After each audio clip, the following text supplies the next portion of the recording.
Inside Prince Edward and the Duchess of Edinburgh's old money, mansions, and lifestyle.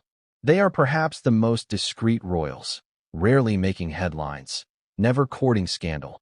And yet, Prince Edward and his wife, Sophie, the Duchess of Edinburgh, live a lifestyle that many envy, but few truly understand. Behind the closed doors of their stately mansions lies a world that whispers elegance, tradition, and the kind of old money grace that is slowly vanishing in a modern, influencer-obsessed age. Unlike the glitz of Meghan and Harry's Montecito mansion or the relentless grandeur of Buckingham Palace, Edward and Sophie's homes carry a quiet charm that embodies their position within the royal family. Low-key, but deeply rooted in centuries of tradition. Their primary residence, Bagshot Park, located just 11 miles from Windsor Castle, is the epitome of old money living. It's not just a house, it's a statement.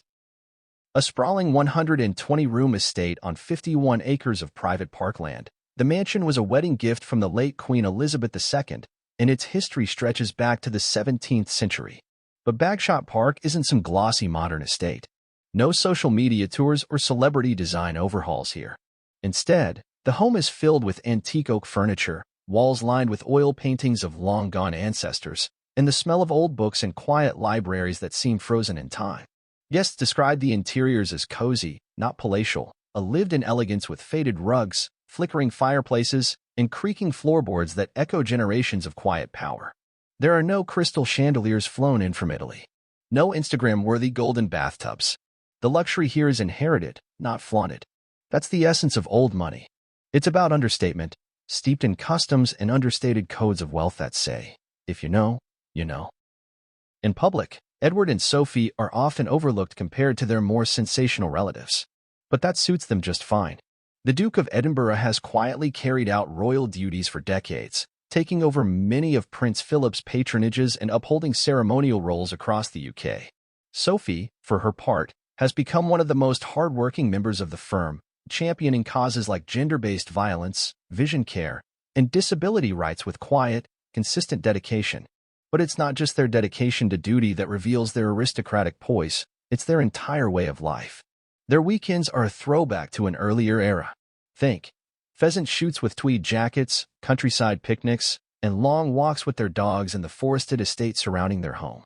The couple hosts intimate dinner parties, where guests dine on polished silver and drink vintage wine from a cellar curated over generations. Entertainment doesn't mean flashy performances or lavish galas. It's conversations in drawing rooms lit by candlelight, classical music drifting from old record players, and stories passed around like rare treasures. Fashion-wise, Sophie is the quintessential old money duchess. Her wardrobe doesn't scream labels, it whispers taste.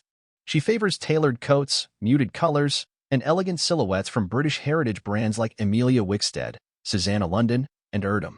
She's often spotted in practical shoes and minimal makeup. It's classic style, not fast fashion. She's the duchess who rewears her gowns, even years apart, without apology, because timeless taste never goes out of style. Edward, too, exudes the same principle. His suits are Seville Row staples, perfectly cut and worn in, not trendy. He's a royal who prefers being behind the scenes, content in a role that others might find too quiet or too conventional. But for Edward and Sophie, convention is the point. It's what anchors them. Even their parenting reflects this old money ethos. Their children, Lady Louise Windsor and James, Earl of Wessex, have been raised mostly out of the spotlight. Louise attended a local university, took up carriage driving like her late grandfather, and is known to hold a weekend job at a garden center. They've been instilled with humility and a strong work ethic, not fame or entitlement. There is no thirst for Netflix deals or tell-all memoirs in the Edinburgh household. No curated social media feeds or staged photo shoots. What Edward and Sophie have built is rare in today's world. A life of substance without show, privilege tempered with responsibility, and a deep, unwavering connection to tradition.